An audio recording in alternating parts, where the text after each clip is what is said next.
الآخرة من خلاق صدق الله المولانا العظيم وصدق رسوله النبي الحبيب الكريم ربي صل وسلم وبارك عليه উপস্থিত হযরতে মুসল্লিয়ান আযম রাহমানি ওয়া রাহমাতুল্লাহ তাআলা আসসালামু আলাইকুম ওয়া রাহমাতুল্লাহি তাআলা ওয়া বারাকাতুহু। সর্বপ্রথম মহান রব্বুল আলামিনের দরবারে আলিশানে অগণিত অসংখ্য ফুরন্ত শুকরিয়া আদায় করছি যে রব্বুল আলামিন পবিত্র জুমাদাল উলা তৃতীয় জুমাদের লক্ষ্য উদ্দেশ্য নিয়ে আমাদের প্রত্যেককে মসজিদে সমবেত হওয়ার তৌফিক এবং সুযোগ দান করেছেন। সেজন্য রব্বুল আলামিনের দরবারে আলিশানে শুকরিয়া আদারতে আওয়াজ দিয়ে বলি আলহামদুলিল্লাহ।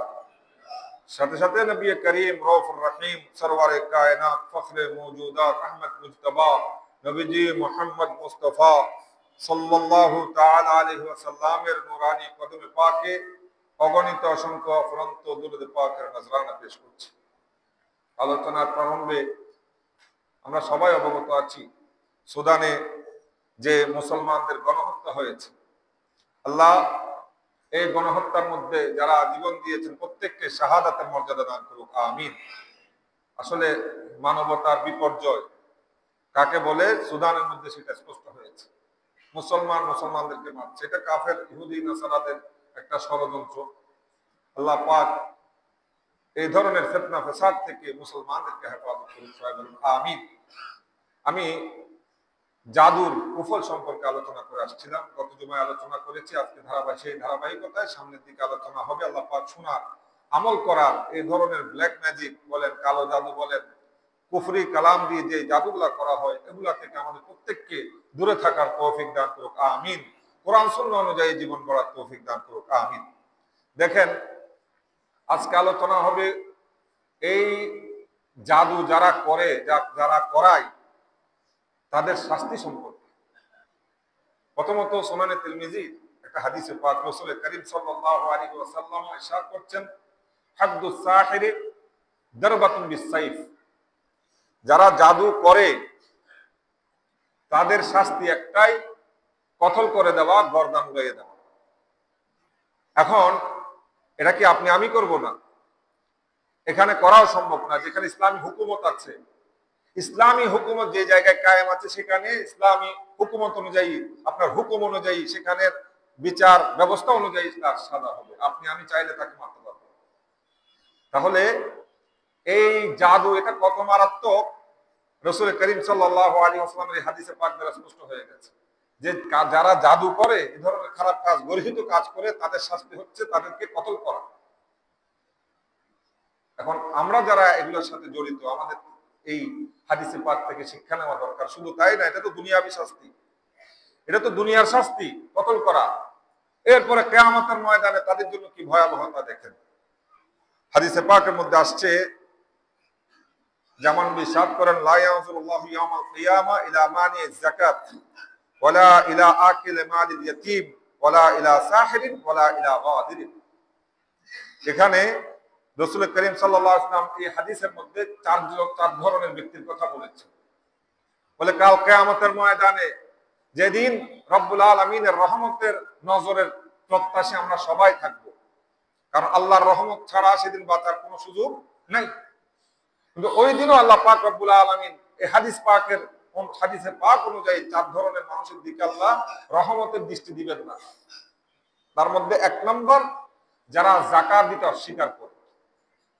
আমাদের সমাজে এরকম মানুষও আছে যারা যাকাত দিতে চায় না। যাকাত ফরজ হয়েছে কিন্তু সে যাকাত দিতে চায় না, বলে আমি এতগুলো টাকা যাকাত দিয়ে দেব। আজকে দুনিয়াতে এই সম্পদটা আল্লাহ আপনাকে দিয়েছেন, আল্লাহর দেওয়া সম্পদ থেকে আপনি কৃপণতা করছেন। মনে রাখবেন, যাকাত দুনিয়াতে না দিয়ে হয়তো বা পার পেয়ে যাবেন, কিন্তু কিয়ামতের ময়দানে যে আল্লাহর রহমতের নজরের প্রত্যাশী আমরা সবাই, কিন্তু কিয়ামতের ময়দানে যারা যাকাত দিবে না, আল্লাহ তাদের দিকে রহমতের দৃষ্টি দিবেন না। তো রহমতের দৃষ্টি না দেওয়া মানে ঠিকানা একটাই, জাহান্নাম। দ্বিতীয়ত, যারা ইয়েতিমের সম্পদ ভক্ষণ করে, খেয়ে ফেলে, এটাও সমাজে কম না এখন। কারণ এখন শক্তি যার যত বেশি, সেই শক্তি অনুযায়ী মানুষের উপর জুলুম করে। আপনার এলাকায় থাকতে না পারে, কিন্তু আছে সমাজের মধ্যে এমন মানুষও আছে যারা ইয়েতিমের সম্পদ খেয়ে ফেলছে। সেটা বাইরের এতিম না, পারিবারিক ভাবে বাবা মারা যাওয়ার পরে সম্পত্তি যে মিরাজ, যে বন্টন পদ্ধতি, এটার মধ্যে একটা হক সন্তান যারা আছে তাদের মধ্যে একটা হক থাকে। এখন বাবা মারা যাওয়ার পরে মনে করেন দুই ভাই, এক ভাই সম্পদ সব নিয়ে ফেলেছে, আরেক ভাই মারা গেছে, তার সন্তানরা এই মালের হকদার, কিন্তু সে দিল না, তাহলে এটাও এতিমের হক খাওয়া হবে। এভাবে আপনি জোর জবরদস্তি, একটা মানুষ মারা গেছে আপনার পার্শ্ববর্তী, আপনি কি করেছেন, অবুঝ বাচ্চারা তো আমার সাথে লড়তে পারবে না, আমি জোর করে সম্পদগুলা নিয়ে ফেললাম। এটা দুনিয়াতে খেয়ে যেতে পারবেন, হয়তো দুনিয়াতে আপনি কিছুদিন আরামে থাকবেন, অনেক টাকার সম্পত্তির মালিক হবেন, কিন্তু কিয়ামতের ময়দানে যে আল্লাহর রহমতের আশা করে আপনি দুনিয়া থেকে যে যাবেন, সে আল্লাহ কিয়ামতের ময়দানে আপনার দিকে রহমতের নজর দিবেন। তাহলে ইয়েতিমের সম্পদ মারাত্মক। আল্লাহ এটা পেটের মধ্যে জাহান্নামের আগুন খাওয়ার মতো। কোনটা? ইয়েতিমের সম্পদ ভক্ষণ করা। আল্লাহ আমাদেরকে এগুলা থেকে হেফাজত করুক, বলি না আমিন। তাহলে 2 নম্বর গেল ইতিমের সম্পদ। 3 নম্বর ওয়ালা ইলা সাহিরিন, যারা জাদু করে, যারা জাদু করায়, যারা জাদু করে কুফরি কালামের মাধ্যমে, বিভিন্ন খারাপ কথাবার্তার মাধ্যমে, কুফরি কালামের মাধ্যমে, এদের দিকে আল্লাহ কিয়ামতের ময়দানে রহমতের নজর দিবেন না। আজকে আপনি আপনার আপনজন বা কেউ আপনার সাথে কোনো ধরনের খারাপ আচরণ করেছে, প্রতিশোধ নেওয়ার জন্য আপনি কালো জাদুর আশ্রয় নিয়েছেন, ব্ল্যাক ম্যাজিকের আশ্রয় নিয়েছেন। মনে রাখবেন, এটা করেছেন ঠিক, কিন্তু কিয়ামতের ময়দানে যে আল্লাহর রহমতের আশা আপনি করছেন, সে রহমত আপনি পাবেন না। 4 নম্বর ওয়ালা ইলা মুআদিরিন, যারা ধোঁকা দেয় তাদের দিকে আল্লাহ রহমতের নজর দিবেন। সেজন্য আমার নবী বলছেন, মান গাশশা ফালাইসা মিন্না, যে ব্যক্তি ধোঁকাবাজি করে সে আমি নবীর উম্মত না। উম্মত না মানে কি? সে ইসলাম থেকে খারিজ হয়ে গেছে, উম্মত থেকে বের হয়ে গেছে, এরকম না। এটা তাকিদের জন্য বলেছেন। ধোঁকা দেওয়া এটা বড় গুনাহ। কিন্তু এখন চিন্তা করি আপনি কি করছি, সমাজের মধ্যে ধোঁকাবাজি এটা আম হয়ে গেছে। ধোঁকাবাজি এক ধরনের না, কথার মধ্যে ধোঁকা, কাজের মধ্যে ধোঁকা, ব্যবসার মধ্যে ধোঁকা, চাকরির মধ্যে ধোঁকা, প্রত্যেকটা জায়গায় জায়গায় ধোঁকাবাজি এটা আম হয়ে গেছে। এবং আমরা মনে করি কাউকে ধোঁকা দিতে পারলে আমি বড় চালাক। আমি ওইদিন বললাম না, কাক চালাক, আপনি কাক চালাক। আমরা কাউকে ধোঁকা দিতে পারলে নিজেকে অনেক বড় মনে করি, বলে একজনকে ধোঁকা দিয়ে তার সম্পদ নিয়ে পারলাম, তার টাকাগুলো দিলাম না। না, এটাকে চালাকি মনে করার কিছু নাই। কাল কিয়ামতের ময়দানে বুঝবেন এটার ভয়াবহতা কি। আজকে দুনিয়াতে আপনি ধোঁকা দেবেন, কালকে কিয়ামতের ময়দানে আল্লাহ রহমতের নজর আপনার দিকে দিবেন। তাহলে এই হাদিসে পাকও আমাদের জন্য খুবই গুরুত্বপূর্ণ। প্রথমটা কি? যাকাত ফরজ হয়েছে, দিয়ে ফেলতে হবে, আদায় করতে হবে। এতিমের মাল, একটা এতিম বাচ্চাদের সম্পদ খাবেন না, দিয়ে ফেলবেন।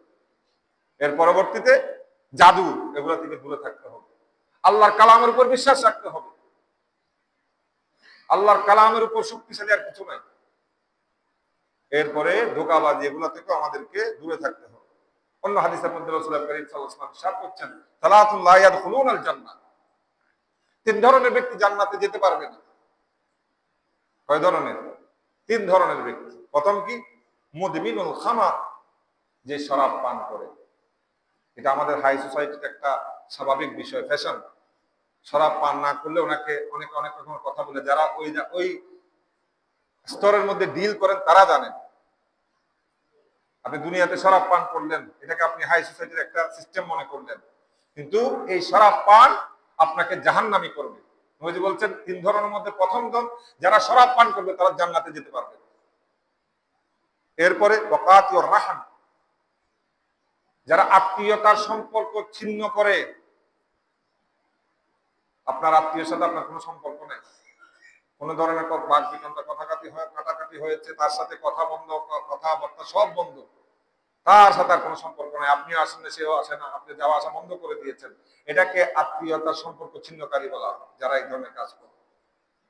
বাবার বন্ধু আছে, মায়ের সাথে যারা সম্পর্কিত তারা আছে, এই ধরনের আত্মীয় আমরা তো চিনি।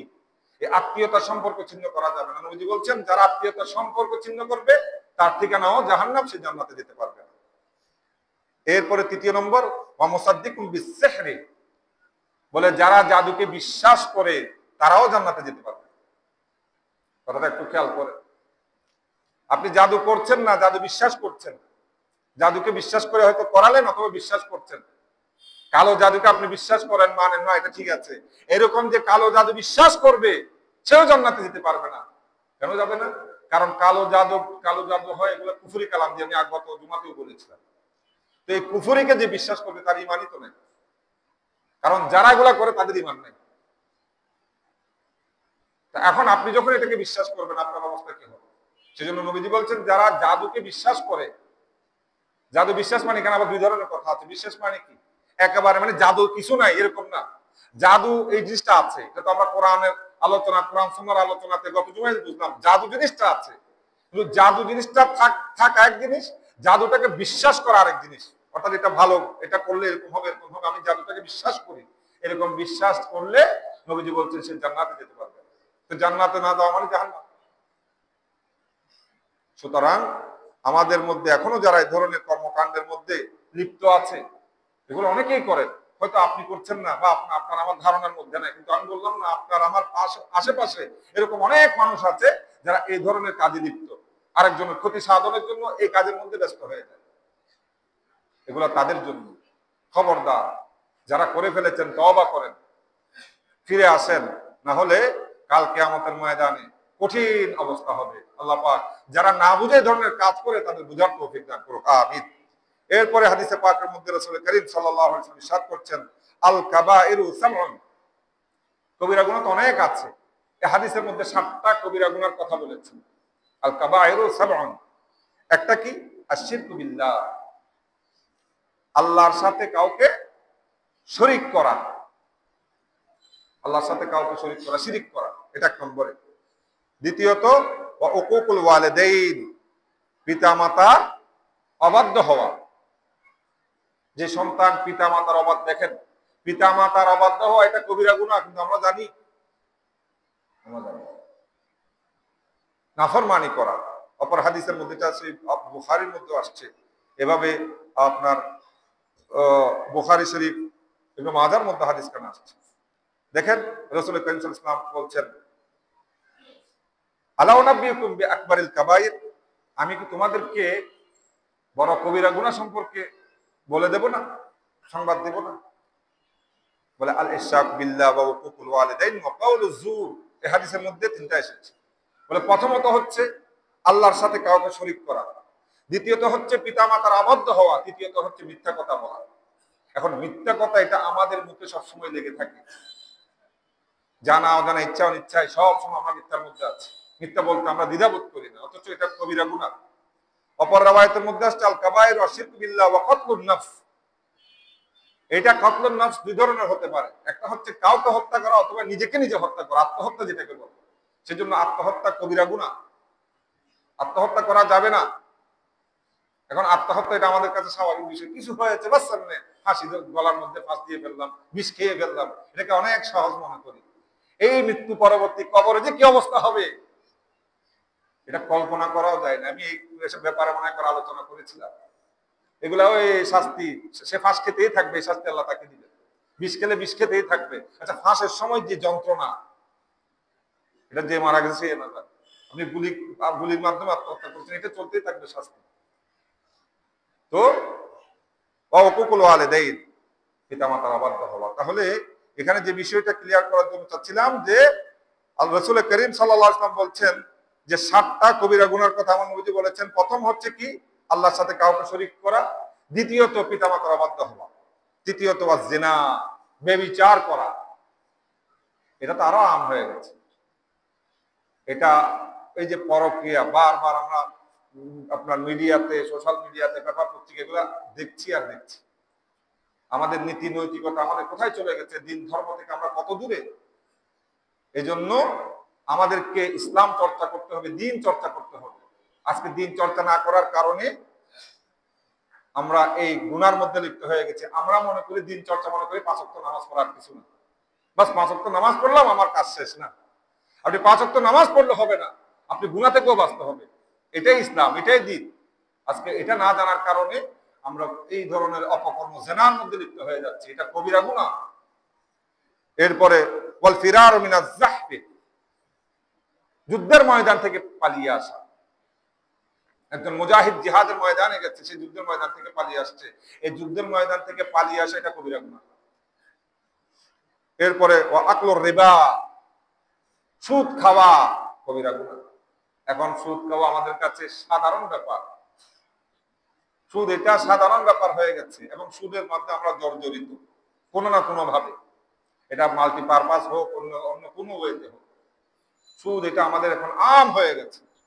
ব্যাংকে টাকা রাখছি, সেখান থেকে খাচ্ছি, সেখানে কিছু শর্ত শরায়ত আছে, কিন্তু স্বাভাবিকভাবে আপনি কারেন্ট অ্যাকাউন্ট করেন, সেভিং অ্যাকাউন্টের মধ্যে একটা বেনিফিট আপনাকে দেয়, ওটা আপনি খাওয়ার কোনো সুযোগ নেই। তাহলে এই যে খাচ্ছেন এটাও সুদ, তাহলে সুদ এটাও কবিরা গুনাহ। কিন্তু আমরা এই কবিরা গুনাহটাকে সাধারণ মনে করে এগুলোর মধ্যে আমরা জড়িয়ে গেছি। আল্লাহ পাক এই ধরনের আমল থেকে নিজেকে বিরত রাখার তৌফিক দান করুক, আমিন। এরপর ওয়াকুল মালিল ইয়াতীম, বলে ইয়েতিমের মাল সম্পদ ভক্ষণ করা। তাহলে এখানেও 7টার কথা বলা হয়েছে। আসলে 7টা আলোচনা হলো, মূল আমার আলোচনার বিষয় হচ্ছে জাদু। জাদুর যে বিষয়টা, জাদু করা, এটাও কবিরা গুনার মধ্যে অন্তর্ভুক্ত। আচ্ছা, ওয়াসাহার, এরপরে কি 7টার মধ্যে একটা হচ্ছে জাদু করা। তাহলে জাদু থেকে বিরত আমাদেরকে থাকতে হবে। আরেকটা বিষয়, এখন কারামত এবং জাদু বাহ্যিকভাবে দেখলে দুটো একই। এখন আপনি বুঝবেন কি করে? কারণ আমরা তো এমন মুসলমান সহজ সরল, কোনো একজন বাটপার যদি একটা অলৌকিক কিছু দেখিয়ে ফেলে জাদুর মাধ্যমে, আমরা তাকে আল্লাহর ওলি মনে করি। উনি পানির উপর হাঁটছেন, বাতাসে ভাসছেন, বরাবর আল্লাহর ওলি। বাতাসে ভাসা মানে তো আল্লাহর ওলি না। দেখেন এই ব্যাপারে একটু ক্লিয়ার করে দে। বলে জাদু, জাদুকর আকাশ বাতাসে উঠে, আল্লাহর ওলিরাও বাতাসে উঠতে পারে। বলে জাদুকর মাটি থেকে অনেক সময় শস্য ফল বের করে ফেলতে পারে, এটা আল্লাহর ওলিরাও পারে। এবং মূসা আলাইহিস সালামের সময় সেই এই জাদুকররা তাদের রশিগুলা ফেলে ফেলে সাপ বানিয়েছেন। মূসা আলাইহিস সালাম ওনার লাঠিটা ফেলে এটা বড় সাপ হয়ে গেছে। নবীদের বিষয় আলাদা, ওনাদের মুজিজা এটা আলাদা, কিন্তু কারামত তো কিয়ামত পর্যন্ত থাকবে। এবং জাদু কি, কারামত কি? বলে জাদু প্রথমত হচ্ছে, জাদু কাকে বলে? ইন্না সাহারা ইন্নামা ইয়াজহারু মিন নাফসিন শারীরাতিন খাবিসা। বলে জাদু যে করে সে হচ্ছে খাবিস, খারাপ নফস, খারাপ মানুষ। আর কারামত কি? ওয়াল কারামাত ইন্নামা ইয়াজহারু মিন নাফসিন কারীমাতিন মুমিনা। বলে যে কারামত যিনি জাহির করেন উনি পবিত্র একটা আত্মা, পবিত্র ব্যক্তি, উনি মুমিন ব্যক্তি, উনি আল্লাহর ওলি। তাহলে প্রথম যে পার্থক্য, যে যিনি কারামত দেখাবেন উনি আল্লাহর ওলি হবেন, ওনারটা জায়েজ, ওনারটা পবিত্র। আর জাদুঘরের জাদুটা অপবিত্র। জয়পাল যোগী গরিব নওয়াজের দিকে সাপ ছেড়ে দিয়েছিল না, তার জাদুর মাধ্যমে মালা পরে পরে। তো ওটা কি কারামত? ওটা কারামত, ওটা জাদু। এর পরবর্তীতে দ্বিতীয় নম্বর যে বিষয়, 5টা পার্থক্য আছে। দ্বিতীয় নম্বরটা ইন্নাস সাহরা আমালুন মাখসুসা লাইসা ফিল কারামাতি কাযালিক। বলে জাদু হচ্ছে একটা নির্দিষ্ট আমল, যেটা যে কেউ শিখে কাজটা করতে পারে। আপনি জাদু শিখেছেন, আপনি করতে পারবেন, কিন্তু কারামত শিকার জিনিস না। কারামত এটা মওলার পক্ষ থেকে দান, কিন্তু আল্লাহ যাকে বন্ধু বানিয়েছেন তাকে এই ক্ষমতাটা দান করেন। সুতরাং কারামত আপনি শিখে পাবেন না, কিন্তু জাদু শিখা যায়। তৃতীয় নম্বর, ইন্না সাহারা মাখসুসাতুন বিআজমানাতিন মুআয়্যানা। জাদুটা একটা সময়ের সাথে নির্ধারিত। অনেক সময় জাদু সব সময় কাজ করে না। কিছু জাদু আছে সূর্য বরাবর মাথার উপর থাকলে, কিছু জাদু কাজ করে পূর্ণিমার রাতে, কিছু জাদু দিনে কাজ করে, কিছু জাদু রাতে কাজ করে। অর্থাৎ জাদুটা কাজ করার জন্য সময় নির্ধারিত, কিন্তু আল্লাহর ওলির কারামত এটা নির্ধারিত না। উনি যখন চান আল্লাহর হুকুম উনি প্রকাশ করতে পারেন। তো জোরে বলি না সুবহানাল্লাহ। এর পরবর্তীতে ইন্না সাহিরা ইয়াফসিকু ওয়া ইয়াতাসিফু বিররিজসি। ইন্না সাহির ইয়াফসুক, বলে সাহের যিনি, জাদুকর যিনি, তিনি পলিত, অপবিত্র, তার কাজগুলো অপবিত্র। কিন্তু যিনি আল্লাহর ওলি তার কাজগুলো পবিত্র। এটা আল্লাহর পক্ষ থেকে এভাবে নির্ধারণ করে দেওয়া হয়েছে। তাহলে জাদুর আরেকটা বিষয় হচ্ছে 5 নম্বর, নজরবন্দি করা। এটা আপনার দৃষ্টিকে ভ্রম করে। বলে আল্লাহর ওলির কারামত এটা নজরবন্দি, দৃষ্টি ভ্রম না, এটা হক। অনেক সময় জাদু আপনাকে যেটা দেখাচ্ছে এটা আসল না। জাদুর মাধ্যমে আপনাকে এখানে একটা বিল্ডিং তুলে দেখাইয়া দিল, যেটা এখানে বিল্ডিং নাই। এটা হচ্ছে আপনার দৃষ্টি ভ্রম করা, দৃষ্টির মাধ্যমে জাদু। কিন্তু আল্লাহর ওলির কারামত উনি যেটা দেখাবেন ওটা সত্য। সেজন্য এই পার্থক্য গুলা দেখার দরকার আছে। এবং সবচেয়ে বড় বিষয়, আল্লাহর ওলির সবচেয়ে বড় কারামত হচ্ছে উনি কোরআন সুন্নাহ অনুযায়ী আমল করছে কিনা। আল ইস্তিকামাতু ফাওকাল কারামা, যিনি উপর ইস্তিকামত, এটা কারামতের উপরে। উনি নামাজ পড়ছেন কিনা, উনি শরীয়ত অনুযায়ী চলছেন কিনা, এটা দেখে তারপর আল্লাহর ওলিকে বাদ বিচার করতে হবে, কারামত দেখে নয়। তাহলে এই বিষয়টা আমাদেরকে খেয়াল রাখতে হবে যে জাদু এবং কারামতের মধ্যে পার্থক্য। এবার আসেন, এই যে জাদু, এটা থেকে আমরা বাঁচবো কিভাবে? মনে করেন আপনার মনে হচ্ছে আপনাকে জাদু করা হয়েছে। আল্লাহ বললাম না, কোরআন হচ্ছে সবকিছুর সমাধান। কোরআনের মধ্যে আল্লাহ পাক বলেছেন তিবিয়ান লিকুল্লি শাই। তাহলে কোরআনের যে আয়াতুল কুরসি আছে, এটা অনেক মহা একটা ওষুধ জাদুর জন্য। আপনার যদি মনে হয় আপনাকে জাদু করা হয়েছে, আপনি আয়াতুল কুরসি তেলাওয়াত করে হাতে ফুঁক দিবেন, এইভাবে ফু দিয়ে পুরা শরীর মাসে করে ফেলবেন ইনশাআল্লাহুল আজিজ। এটার মাধ্যমে আপনার জাদু কেটে যাবে। আরো একটা আমল, আজওয়া খেজুর আছে না, আমরা আজওয়া খেজুর তো চিনি, হাট এখানেও পাওয়া যায়। বলে যে ব্যক্তি 7টা সকালবেলা 7টা আজওয়া খেজুর খাবে, এটার মাধ্যমে জাদু কি হয়ে যায়, দূরীভূত হয়ে যায় খেজুর খাওয়ার মাধ্যমে। এরপরে সূরা নাস, সূরা ফালাক, সূরা নাস, যেটার মাধ্যমে নবী করিম সাল্লাল্লাহু আলাইহি ওয়াসাল্লাম ওই লাবিদ বিন আসাম নবীকে জাদু করেছিলেন, জাদুর একটা প্রভাব হয়েছিল। আল্লাহ এই 2টা সূরা নাযিল করেছেন, এগুলোর মাধ্যমে নবীজি বাহ্যিক যে জাদুর যে প্রভাব, এটা দূরীভূত হয়েছে। তাহলে কোরআনুল কারীমের মধ্যে জাদু থেকে বাঁচার সব ধরনের সিস্টেম আছে। প্রত্যেকটা বিষয় জাদু থেকে বাঁচার, তাহলে কি করতে হবে? আপনার যদি মনে হয় আয়াতুল কুরসি আমরা প্রতিদিন পড়ি, আয়াতুল কুরসি পড়ি না, তো প্রতিদিন আমরা আয়াতুল কুরসি পড়ে এমনি ফু দিয়ে সারা শরীর মাসে করে ফেলবো, বাস শেষ। জাদু থাক আর না থাক, থাকলেও সেটা প্রভাব নষ্ট হয়ে যাবে। আর ক্ষমতা থাকলে আপনি সকালে আজওয়া খেজুর 7টা খান, অসুবিধা নেই। সূরা নাস, সূরা ফালাক সবসময় পড়ি, এগুলো পড়বো, এগুলো দিয়ে ফু দিব। আল্লাহর কোরআনের মধ্যে চিকিৎসা আছে। কোরআন বড় চিকিৎসা। কোরআন চিকিৎসার জন্য সবচেয়ে বড় হচ্ছে কোরআন। এখন আমরা আমাদের ঈমান দুর্বল হয়ে যাওয়ার কারণে আমরা কোরআনের যে চিকিৎসা, এটা থেকে আমরা দূরে। আমি বলছি না আমরা বর্তমান যে চিকিৎসা ব্যবস্থা, এটাতে আমরা যাবো, অবশ্যই যাবো। এর আগে বড় চিকিৎসা কোরআন আছে। একটা সময় মানুষ হুজুরদের কাছে গিয়ে পানি পড়া খেয়ে কি সুস্থ হয়ে গেছেন না? বড় বড় রোগ ছেড়ে গেছে। কেন? তাদের ঈমানটা মজবুত ছিল কোরআনের ব্যাপারে, যে আল্লাহর কোরআনের মধ্যে সেই ক্ষমতা আছে, সেই শেফা আছে, যে আল্লাহর কোরআন পড়ে ফু দিয়ে যদি পানিতে দেওয়া হয়, ওই পানি পান করলে বড় রোগও সেরে যায়। অনেক মানুষ সুস্থ হয়ে গেছে। আজকে না হওয়ার কারণ আপনারা আমার ওই ঈমানটা দুর্বল হয়ে গেছে, ওটার মধ্যে আমাদের সেই বিশ্বাসটা নেই।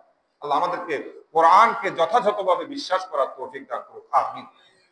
যে আলোচনাটা দুজুমায় হয়ে যাচ্ছে জাদুর ব্যাপারে, এগুলো আসলে সমসাময়িক আলোচনাগুলো দরকার, আলোচনাগুলো হওয়া দরকার আছে। কারণ অনেক মানুষ এইটার ভয়াবহতা না জেনে এই কাজের মধ্যে লিপ্ত, অনেক মানুষ, এগুলো কল্পনা করা যাবে না। এবং এই যে বললাম না, বড় চটকদার বিজ্ঞাপন দিয়ে দিয়ে মানুষকে আকৃষ্ট করছে এই জাদুঘররা, এইসব তান্ত্রিক। আমরা ওটা কেন করব?